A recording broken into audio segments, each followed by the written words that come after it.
Alors, bonjour Mimi et Saforado. Bonjour Steve. Vous formez un couple BDSM aux pratiques sadiques et masochistes qu'on peut qualifier d'extrêmes. Et c'est pour comprendre votre parcours et ce qui vous anime que j'ai le plaisir de vous interviewer aujourd'hui. Donc, dans un premier temps, est-ce que vous pouvez vous présenter? Donc, Mimi, dominante, maîtresse de Saphora, et dans le SM depuis une vingtaine d'années. D'accord.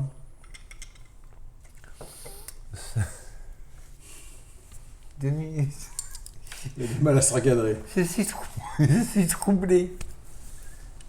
Alors, moi c'est Saforado, soumise à demeure de Mimido, de Madame Mimido. Il y a une question que je vais te poser, c'est d'où vient ton pseudonyme, si tu veux le dire? Oui, Saphora. c'est de la langue goréenne. C'est ma maîtresse qui me l'a choisi comme mon prénom Vanille. Et ça veut dire la femme enchaînée. La femme enchaînée. Oui. Donc de l'univers de John Norman, les Chroniques de Gore. Ouais. D'accord. Que vous aimez bien a priori toutes les deux, en tout cas toi, puisque c'est toi qui lui as choisi. Oui, j'aime bien l'environnement des chroniques de Gore. Après, je ne suis pas une pure goréenne non plus. Donc. Oui, d'accord. Oui, on peut choisir son niveau d'intérêt pour les... Mais pour voilà, celui-là, je voulais lui trouver un pseudo particulier et pas D'accord, ce qu'on trouve partout. d'accord. Ok. Et ça a une signification donc. D'accord, oui, quelque chose d'original qui te Voilà. parle et qui vous parle toutes les deux. Donc dans un premier temps, je vous dis, est-ce que vous pouvez vous présenter? Alors, vous avez pour toi des pratiques depuis 20 ans, en fait, des pratiques BDSM. BDSM ou SM? Plus SM. D'accord. Oui. Et pour toi, Saphora, ça fait combien de temps que tu pratiques 5 ans. BDSM depuis 5 ans à peu près? On arrive à la 6e année. Et j'ai rencontré les pratiques SM. C'est bien de le préciser, de marquer la nuance. J'ai rencontré les pratiques SM avec madame. Et c'est toute ma vie. C'est madame. J'ai rencontré les pratiques SM avec madame et les pratiques SM s'arrêteront avec madame. Alors on va en reparler après parce que là on est juste dans l'introduction. Je vais préciser une chose, c'est que l'interview a commencé peut-être un peu bizarrement pour les gens qui vont la regarder. C'est-à-dire que Mimi était un petit peu sévère, mais il faut dire que juste avant, il y a eu un recadrage. Parce que je le précise, sinon les gens vont se poser la question, tiens, elle est quand même très sévère, alors que bon, tout le monde peut être amené à sourire. Et nous avons affaire à une soumise un peu insolente par moment, on peut dire ça comme ça. Jamais. Un Bon. peu taquine. Voilà, taquine. Voilà. Le mot insolente était peut-être pas bien choisi. Alors, dans un premier temps, ce qui serait intéressant, c'est que vous racontiez chacune votre parcours en ce qui concerne on va dire le BDSM. Et puis, chacune à votre tour. On va commencer par toi, Mimi. Et puis ensuite, vous raconterez à deux, j'ai envie de dire, on verra comment ça se passera, votre rencontre et puis ce que vous pratiquez, enfin, comment vous vous êtes rencontrés et sur quelle base. Moi, j'ai débuté le SM il y a une vingtaine d'années en rencontrant un soumis. Et c'est lui qui m'a fait... Enfin, je savais ce que j'étais, mais c'est lui qui m'a fait connaître le milieu BDSM, en fait. D'accord, la communauté. Voilà, la ces communauté, pratiques-là. le milieu. Mais le fait est qu'il y avait des signes avant-coureurs, tu m'as dit. Tu Un avais petit un peu. caractère qui allait avec ça, on va dire. Ouais. Oui, effectivement, à 7 ans, il m'est arrivé d'attacher un de mes cousins dans la forge de mon grand-père où on n'avait pas le droit d'aller, forcément. Sinon, Mais c'est il y pas avait drôle. des anneaux au mur pour attacher les chevaux, pour les ferrer, et moi j'ai rien trouvé de mieux que prendre des cornes et attacher mon cousin qui était passage aux anneaux. Oui. Ce qui était très drôle, c'est que les moellons étaient tenus par des plaques métalliques qui formaient une croix. Donc, Qui j'avais rappelle déjà à aujourd'hui, 7 ans oui. attaché quelqu'un sur une croix de Saint-André. Et ça, évidemment, tu l'as pas oublié, quelque part, ça t'a marqué. Ouais, un petit peu. Puis en y repensant après, c'est quand on se dit ah ouais, quand même, je faisais ça avant, donc ouais, il y avait quand même de la graine. Ouais. C'est D'accord. forcément. Et donc, on peut dire, enfin, c'est un petit peu comme ça que tu t'es présenté à moi quand on a préparé cette interview, que tu as quand même un caractère qui va avec. Hein, je veux dire, Oui, le fait est que tu es dominante, on va dire ça comme ça, c'est ça. et c'est dans ta nature, c'est pas juste par jeu, quoi. Non. Oui, non. c'est vrai. Même au boulot, on m'appelait la reine mère, donc Oui, et le président de société où je travaillais, quand on lui posait on lui demandait quelque chose, il disait « Ah, demandez à la reine-mère, elle vous expliquera. Ah ouais. » Oui, oui. Et ça m'a suivi jusqu'à... Jusqu'à Même aujourd'hui. maintenant, hein, j'ai encore des anciens collègues qui m'appellent la reine-mère. D'accord. C'est mon petit surnom. Donc tu me dis que tu commences en fait avec un soumis qui vient te solliciter, ou il se trouve que vous êtes rencontrés sur quelle base avec ce soumis? On s'est rencontrés, en fait, moi, il avait senti quelque chose chez moi. Comme par hasard. Et puis c'est en discutant, Il avait peut-être entendu la reine-mère. Et c'est en discutant, on a discuté, il m'a posé des questions sur Démonia, la nuit Démonia, que je connaissais pas, puisque en fait je connaissais pas le milieu BDSM. Et c'est lui qui m'a fait connaître, entre autres, le latex. D'accord. Et quand tu dis ça, on sent qu'il y a une appétence particulière pour le latex. Ouais, j'aime beaucoup. Ouais. En fait, j'aime bien toutes les matières, le cuir, le latex, le bois, Matière vivante. les os, les matières qui D'accord. vivent, quoi. Donc voilà, c'est lui qui m'a amené dans le milieu BDSM. D'accord, ok. Et c'est après, parce que c'était une rencontre au départ vanille, hein, mais en discutant, on s'est vite aperçu Que vous aviez des que intérêts vanille, il communs. n'y aurait rien, et que par contre, Ouais. SM, ça matchait beaucoup plus.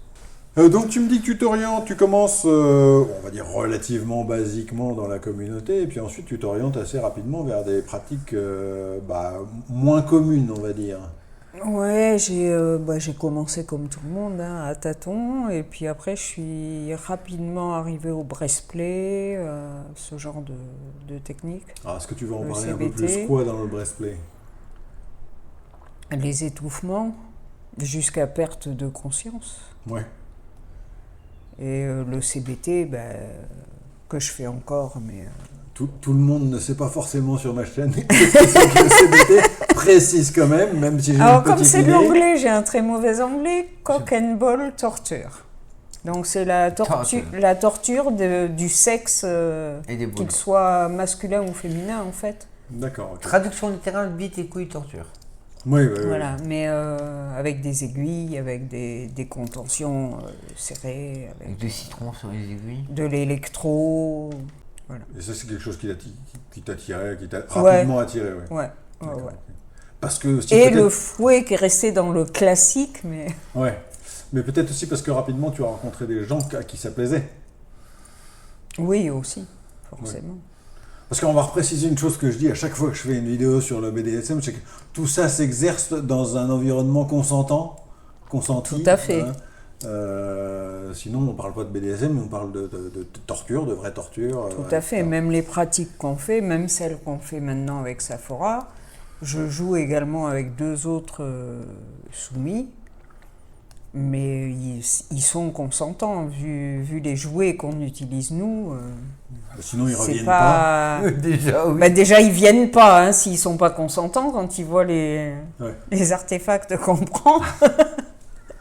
Mais non, c'est totalement consentant, il n'y a pas de problème. D'accord. Sur les tortures des couilles et du sexe, en l'occurrence, tu y vas franchement, parce que c'est pas juste des petites aiguilles. Enfin, pour simplifier et pour qu'on comprenne bien, tu fais pas de l'acupuncture. Non, Hein, c'est des l'acupuncture, gros... c'est juste, on plante un tout petit peu l'aiguille, là, ça n'a rien à Non, voir. c'est quoi. des gros cathéters, c'est des hameçons, c'est...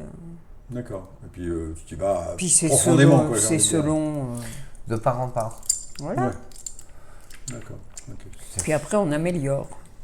Ouais. On met un peu d'électro. Et une fois, avec une amie, on a rajouté des filets de citron dessus pour voir si ça se connectait mieux avec l'électro. Bref, vous vous êtes amusés, quoi. Oui, ça va. Saphora, à ton tour, est-ce que tu peux raconter ton parcours dans le BDSM, comment ça démarre, comment tu découvres ça? Je me suis mise en couple il y a 6 ans avec madame. 1 an plus tard, j'ai proposé d'être ma maîtresse. Et je rencontre le SM comme ça. Tu lui as proposé qu'elle soit ta maîtresse. Oui. Tu ne connaissais pas le BDSM avant. Non. Mais alors tu me disais, il y avait déjà de la graine de maso avant. Ah oui. C'est-à-dire qu'il y avait déjà un terrain propice, on va dire, à la découverte de ces jeux-là. Oui. Et alors, question de curiosité, comment vous vous rencontrez en fait? Qu'est-ce qui fait que vous vous rencontrez? Par des amis communs. Elle habite à l'autre bout de la France. Oui, tu habitais loin, en fait, dans le sud de la France. Bah, Ouais, dans le sud-ouest. Voilà. Et puis moi, nord-est, sud-ouest, nord-ouest. Ouais, ça faisait loin. Et puis un jour, on a décidé de vivre ensemble, mais pas BDSM, vanille. D'accord. Parce qu'au début, il n'était question que de ça. Même si je savais ce qu'elle était, elle me l'avait dit. Oui, il n'y avait pas de non-dit sur ce que tu aimais, quoi. Oui, c'était une rencontre vanille, mais je lui avais dit que D'accord. Qui tu j'étais étais, quoi. dominante et D'accord. voilà. Ok. C'était pas caché. Il n'était pas prévu au début que je sois soumis ou soumise. D'accord. Au début, j'étais juste la personne qui partageait sa vie sentimentalement. Et puis voilà, et puis un an après qu'elle soit là, parce qu'elle a traversé 1000 km pour moi, je voyais que ça lui manquait quand même. C'est là que j'ai dit en préparant, c'est une soumise de luxe, parce qu'on aurait pu s'attendre dans une relation de ce genre-là, mais sauf que tu n'étais pas soumise au début. Voilà. On aurait pu s'attendre à ce que ce soit toi qui la rejoigne, mais non, ça s'est pas passé comme ça. C'est l'inverse. Voilà. Mais comme tu dis, elle n'était pas encore soumise. Et puis un jour, j'ai pensé. Je lui ai dit, bah écoute,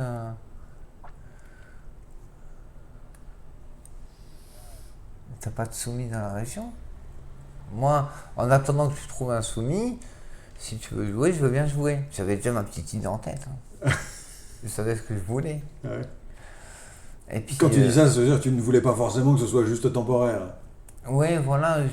Et puis je pense qu'on était arrivé à un stade de notre relation où on n'était plus en couple. On n'était pas amis non plus. On était plus que tout ça. Plus que tout ça réuni. Et je voulais vivre ce plus que tout ça pleinement. Parce que je savais que c'était ça. Il y a des gens qu'on rencontre, on sait. Des gens ils parlent de coup de foudre. Je savais que ma place, c'était pas d'être ou son petit copain, ou même sa petite copine. Ma place, c'était d'être à ses pieds. Puisque de base, madame a rencontré un homme. Elle a rencontré un gros barbu. Et puis elle s'est retrouvée avec moi.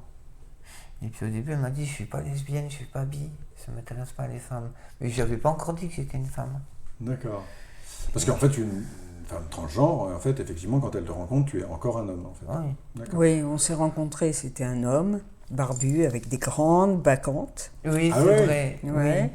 J'allais Et- dire à la Juan Carlos. Hein.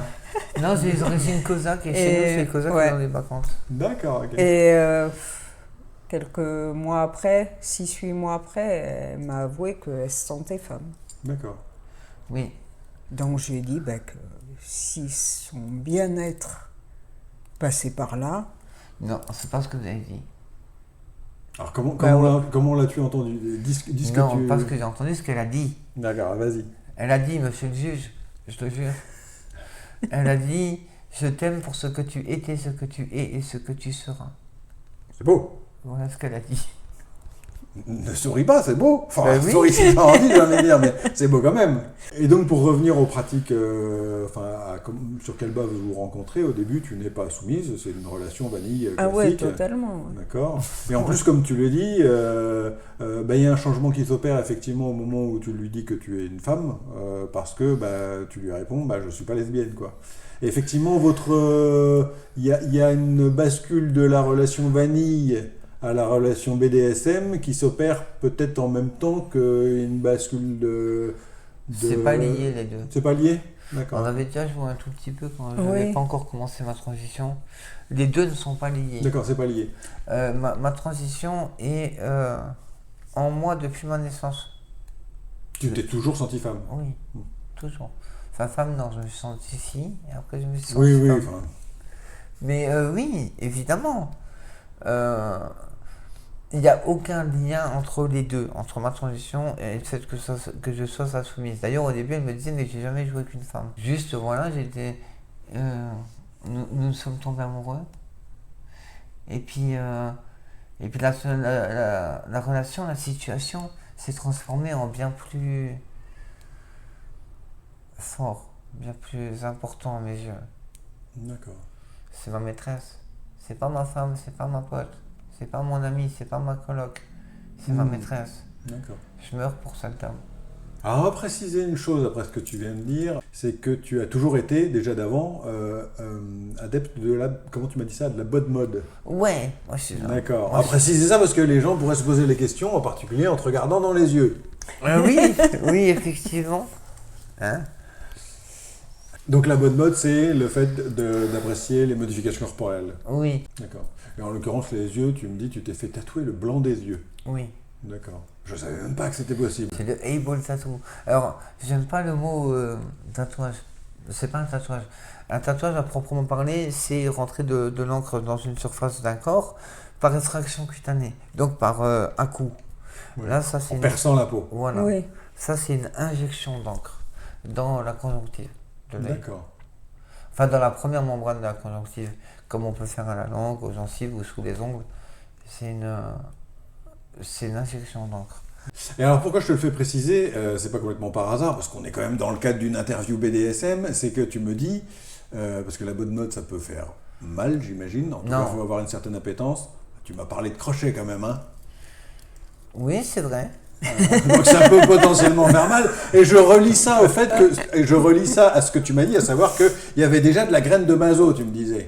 Alors, oui.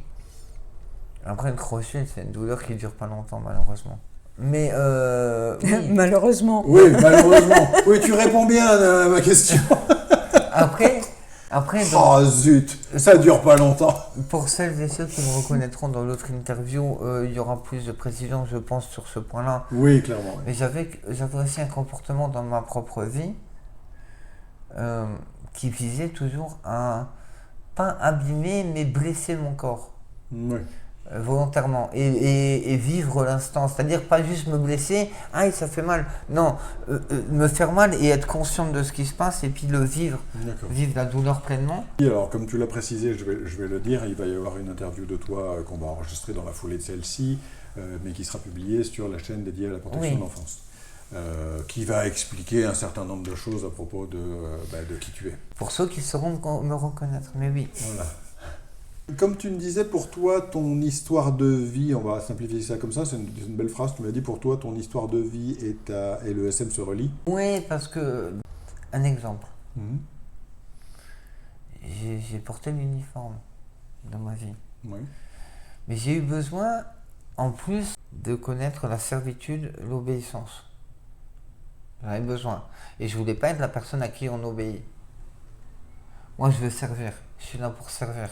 Je suis là pour que mon corps fasse rempart, pour qu'une personne à qui je sers sera protégée, ne serait-ce que par ma présence physique. C'est quelque chose qui m'a tout de suite intéressé très tôt. Et dans le SM, c'est une des premières notions que j'ai vues. Je suis très amoureuse de cette personne-là, mais derrière, je pourrais lui obéir. Alors, pas obéir bêtement, mets-toi assise ou fais ci ou fais ça, mais enfin, je pourrais répondre à ses attentes comme ça. Et je pense que oui, on peut relier ma vie au SM par rapport à ce point-là. Moi, je suis une servante et j'aime cette place parce qu'elle est honorable, cette place. Oui. Elle est gratifiante. J'ai l'impression qu'aujourd'hui, on a affaire à une jeunesse qui est en manque de sensations fortes et qui veulent aller de plus en plus loin, et malheureusement. Et ces jeunes vont vers des pratiques, par exemple la suspension crochet. De plus en plus dans le SM, j'en entends parler. On va faire une suspension crochet. D'accord, moi j'ai été formé par un mec qui a été formé en Inde sur un tas de débris par un vieux man qui était dans la nature et qui lui a dit tiens, si tu veux mettre des crochets à quelqu'un, c'est comme ça.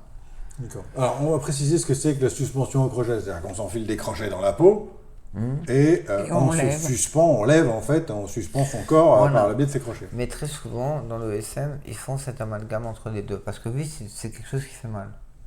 Mais pas longtemps. C'est le temps que la peau se décolle, au moment du décollement du corps, le temps que la peau se décolle, il y a une douleur qui est genre... elle est indescriptible. Elle vient tout de suite, elle vient d'un coup, elle prend tout le corps. Et ça fait tellement mal que l'endorphine, elle vient tout de suite prendre le dessus. Et c'est très apaisant au final. Mais en quelques secondes, ça va très vite. Mais c'est très dur à décrire. Et dans le SM, j'ai vu des gens qui parlaient de suspension crochet. Nous, dans la boîte de mode, quand on va sur scène et qu'on suspend quelqu'un par crochet, quelle que soit la zone du corps. On ne nous voit pas après avec un fouet en train de fouetter des gens pendant qu'ils sont suspendus. Par contre, dans le SM, ils viennent, ils prennent nos pratiques. Ça, c'est SM. Non, ça, c'est pas SM. Suspension crochet, c'est pas fait. Et j'y tiens, ça, c'est pas fait pour la douleur, c'est pas fait pour réveiller une sensation. C'est fait pour réveiller un état d'esprit, mais pas une sensation. Souvent, quand les gens ils me voient utiliser un scalpel ou des aiguilles, je me rappelle parce qu'ils me voient comme soumise de mes midos, mais soumise avant tout. Et les gens sont très binaires, soumise, pas soumise. Et quand ils me voient avec des scalpels ou des aiguilles ou des machines à tatou, ah mais tu sais faire ça. Mais moi je viens pas du SM à la base, je viens de la bonne mode. Et moi je viens d'un monde où on inflige des choses à notre corps, ça va faire mal, on va vivre peut-être des fois 2-3 semaines d'enfer, mais pour une notion tribale presque. On sait juste que la douleur fait partie du truc, ça en fait partie, donc on l'accepte. Parce qu'on sait que si je veux faire ça ou ça à mon corps, je vais morfler. Comme une femme qui veut un enfant, tu veux accoucher, tu vas morfler. Mais après, tu as le bonheur d'avoir un enfant. Et moi, je viens de ce monde-là. C'est la nuance entre la bonne mode et le SM. Et vraiment, il faut que les gens ils fassent cette nuance à faire des suspensions crochet, des marquages offerts sans aucune formation ni rien du tout. Il y a des formations, même si elles sont illégales, il y a des gens qui peuvent nous former. Moi, j'ai été formé par des très grands noms. Mais dans la bonne mode, on fait des choses qu'on estime importantes selon notre chemin de vie ou notre avenir, qui vont faire mal à notre corps. Ça en fait partie, on le sait, on l'accepte. Stop, c'est tout, ça en fait partie. D'accord. Dans le SM, on cherche à réveiller des sensations par la douleur. On cherche à revivre des émotions par la douleur. C'est très différent. Ça laisse des marques qu'on aime. Moi, j'aime beaucoup les marques que madame m'a laissées. C'est pour ça que je voudrais me tatouer tout le dos et toutes les fesses pour vraiment laisser au fur et à mesure du temps les marques de madame. Mais c'est pas la même attente ni la même recherche. Alors moi, j'ai les deux attentes parce que d'un côté, je modifie mon corps à l'extrême et d'un autre côté, je fais du SM avec madame. Je comprends et appréhende les deux attentes. Pour autant, c'est des milieux que je ne mélangerai pas. Pour imager ce qu'elle dit, quand tu as fait un needle play bonne mode, en dehors du fait que le dessin soit artistique, parce que moi je peux faire du needle play artistique aussi, mais elle, les aiguilles, elle va les mettre rapidement. Ouais. Moi, si je fais du CBT ou un needle play, le but, c'est mon côté sadique, c'est que ça fasse mal. Ouais. Donc je vais mettre plus de temps à mettre l'aiguille, forcément. Moi, c'est le contraire. Moi, il faut que ça aille vite. Ouais, d'accord. Toi, tu veux le résultat, la modification corporelle, alors que dans le SM, on va chercher à créer la douleur, voilà, elle crée la douleur, à amener quelque chose. Voilà. Elle crée la douleur et moi, je crée le confort chez ma patiente. Très souvent, c'est juste des bonnes modées, mais j'essaie de créer un maximum de confort. D'accord. Je sais que ça va faire mal, mais si on peut... Mais c'est pas la finalité. Atténuer, voilà. C'est pas la finalité, alors que dans le SM, ça va être la finalité. Alors, oui. Pas uniquement la finalité, l'envie de faire mal, mais parce qu'on sait aussi que ça provoque des émotions, autre chose, quoi. Non, après, mais un sadique qui joue avec un maso, l'idée, c'est que quand même, il ait des sensations. On est bien d'accord. Tandis qu'un bon modeur qui fait un needle play sur un sujet, lui, c'est avoir le dessin final. Le résultat, c'est pas le... On le fait... Ça va marquer quelqu'un à vie, il faut que... C'est à vie les marques. Même une marque d'aiguille, même si on la voit plus, elle est là. Pour revenir sur votre rencontre, en fait, quand vous rencontrez votre relation et Vanille, oui. C'est une relation amoureuse classique, et puis à peu près au moment où cette relation bascule à une relation BDSM-SM, il y a aussi la transition qui se fait, et finalement, comme tu lui as dit, tu n'es pas lesbienne. Et comme elle devient une femme, forcément dans une relation classique vanille, ça pose problème. Et en même temps, donc, votre relation vire, j'ai envie de dire, c'est peut-être pas le bon mot, mais vire au SM, mais sans sexe du coup. C'est ça. C'est-à-dire que vous n'avez plus de relation charnelle que vous aviez auparavant. Non. Ce qui peut paraître étonnant comme transition. Il y a toujours de l'amour entre nous, ouais.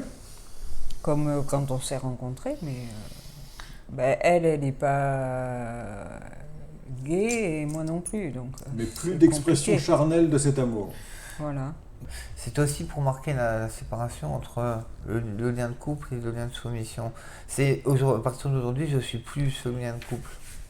Ça n'existe plus. D'accord. À partir d'aujourd'hui, je suis votre soumise. Alors maintenant, on va parler de vos pratiques. Parce que comme on le disait en introduction, vous avez des pratiques assez avancées, on va dire, abouties, n'est-ce pas Particulières. Il y a pas mal de masochisme et de sadisme dans le couple, hein, c'est assez bien partagé. D'un côté du masochisme et de l'autre côté du sadisme. Madame me fait mal, volontairement, elle me fait mal. Elle aime ça. Mais moi aussi. Il se trouve que t'aimes ça aussi. Oui. D'accord. Et donc, ce qui serait intéressant, c'est que vous me parliez un petit peu, que vous me donniez des exemples de ce qui vous plaît à toutes les deux. Alors, en fait, ça a un peu démarré. Moi, j'avais déjà mes pratiques qui étaient déjà quand même à un niveau Bien avancé. assez avancé. Et le CBT, du coup, c'était plus possible sur elle. Ah, Oui, en l'occurrence, on parle, on va préciser, mais il y a eu une transition complète.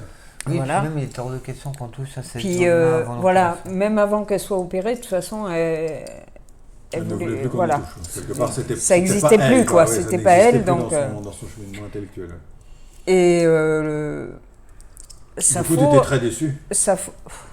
on a C'est trouvé une boutade, d'autres. hein. Il y a des candidats. Les coups cinglants, Safo a beaucoup de mal. Oui, non, Donc on a essayé de changer de trouver des alternatives. nos façons de jouer, donc avec des objets plus lourds, plus. Avec des impacts plus Voilà. lourds, mais pas cinglants, quoi. C'est ça. Donc, typiquement, pas de fouet. Comme ou elle a de l'habitude de cravache, dire, quoi. elle préfère un bon coup de poing plutôt qu'une gifle. Ouais, La vraiment. gifle est cingle, le coup de poing au moins c'est. Moi j'aime quand ça assomme, quand madame elle met un coup de quelque chose et que ça fait bouger mon corps, que vraiment mon corps il se déplace. Bon. Oui. Et avec mes idées à la con sadique et ces idées de. Et pourquoi pas la Maso, et pourquoi pas la aussi. Ah, voilà, merci. On en est arrivé. On va simplifier en disant que vous étiez en phase sur ce qui pouvait vous Voilà. plaire. Du coup, on en est arrivé à. Moi, je fais des cours, je vois un truc, je reviens, je dis avec ça, tu peux pas faire ça. Et ses Ouais. mains et ses idées de maso, du coup, on en est arrivé à faire nos jouets à nous pour. Les vôtres. Il y a même des jouets qu'on ne commercialise pas. Ouais. Ouais. Ouais. C'est-à-dire que vous vendez, que vous en avez fabriqué, et vous avez trouvé qu'il y avait une demande, vous n'étiez pas les seuls à pratiquer ça. Il y a quelques objets qu'on a créés pour nous, Qu'on commercialise pas. mais qu'on met pas en vente au commerce, ou D'accord. alors elle va le faire juste pour des personnes qu'on connaît très bien et on sait ce qu'ils feront avec. Qu'on a déjà vu jouer. D'accord. C'est Un minimum.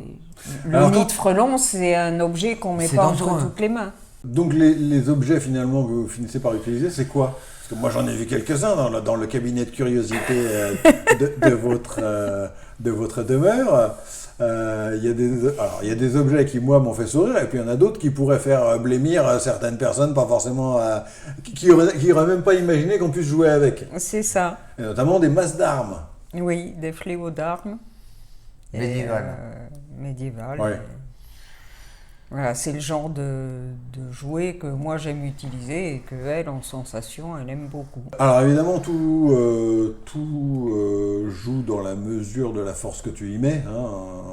On n'est pas là à vouloir casser les murs non plus. Bah Ah oui, non, non. hein, faut préserver nos... L'objectif, c'est de pouvoir recommencer la fois d'après. Voilà. Donc on va le préciser quand même, hein, parce que comme je l'ai dit, ça pourrait faire peur, vraiment. Pour autant, vous faites pas semblant non plus. Enfin, je veux dire, ce que tu aimes, c'est non, quand ça fait mal, et ce c'est- qu'elle aime, c'est que tu aimes toi, c'est quand ça fait mal aussi. Voilà. Donc, Et j'aime le sang, j'aime sentir le sang couler sur moi. ouais, tu aimes être blessé. Ouais. Tu as fabriqué le nid de frelon, donc ça vaut le coup, ça faut en parler. Je l'ai vu, impressionnant également. Oui. Donc une équivalente masse d'armes, peut-être pas aussi lourde, mais agrémentée de choses piquantes. Voilà, pas aussi lourde, mais plus piquante. Enfin, du moins, il y a des pics plus pénétrants. Voilà. Parce que là, il faut plus. À l'époque, les masses d'armes, ils travaillaient sur impacter une armure. Non, on parle d'impacter mon cul. C'est pas pareil. C'est pas pareil. Hey.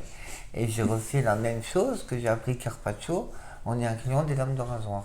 dedans. Sauf que celui-là ne sera jamais commercialisé. D'accord. C'est un autre usage et un autre usage uniquement. Et donc, quand on disait que certains objets n'étaient pas commercialisés, sauf pour des personnes vraiment précises qu'on connaît très bien, c'est que la première fois où on a joué avec le nid de frelon, Oui, si tu nous reconnais, on est le là. premier qu'on a fait pour nous, Ouais.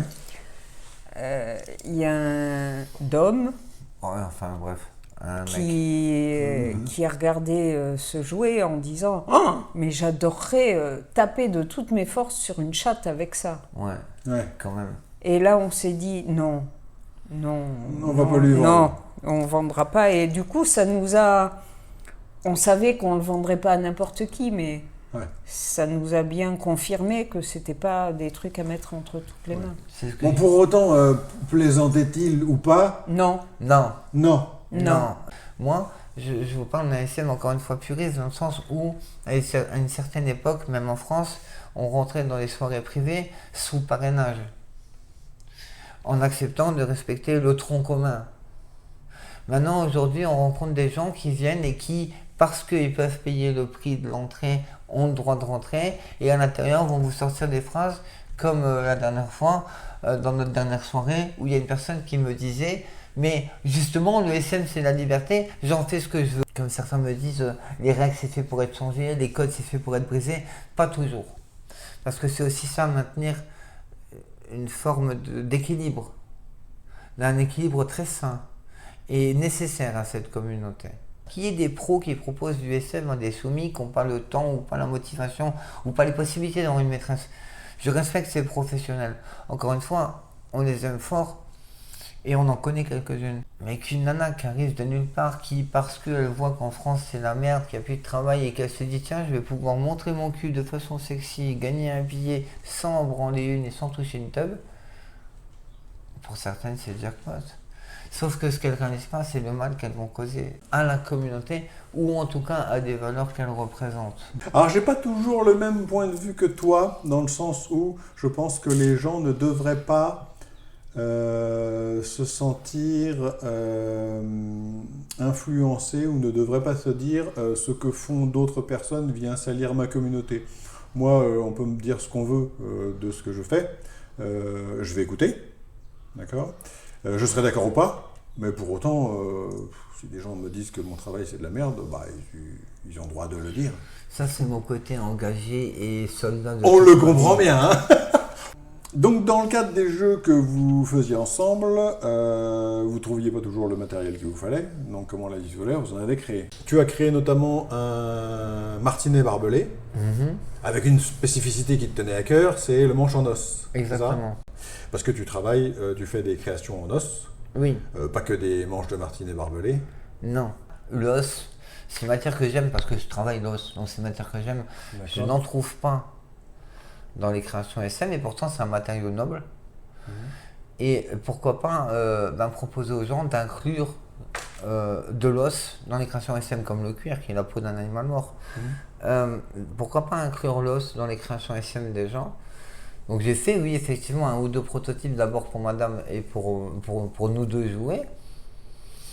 Mais j'ai surtout voulu pas forcément vendre ce que je ne trouvais pas, puisque j'aurais pu le trouver avec certains artisans qu'on connaît, avec qui on est très amis. Mais vendre mon art, ma vie, ma passion. D'ailleurs, ces créations-là, j'imagine, sont aussi un petit peu à l'origine de la création de votre entreprise qui s'appelle Atelier Osmose. Atelier Osmose. Et les gens pourront aller voir ce que tu fais sur l'Instagram, ton Oui. Instagram, qui s'affiche en ce moment. Atelier.os-mose. Que Osmose, c'est parce que c'est un jeu de mots avec os et notre osmose de toutes les deux. D'accord, comme ça les gens viennent de l'apprendre. C'est mignon aussi. Bon, on arrive à la fin de cette interview. Je voudrais vous remercier toutes les deux. Merci. D'avoir accepté mon invitation et puis de me recevoir chez vous. Il n'y a pas de souci. Et puis effectivement, l'interview se finit là, mais on va faire ton interview à toi maintenant qui paraîtra sur l'autre chaîne destinée à la protection de l'enfance. Ce sera votre dernier mot, Steve? C'est exactement ça.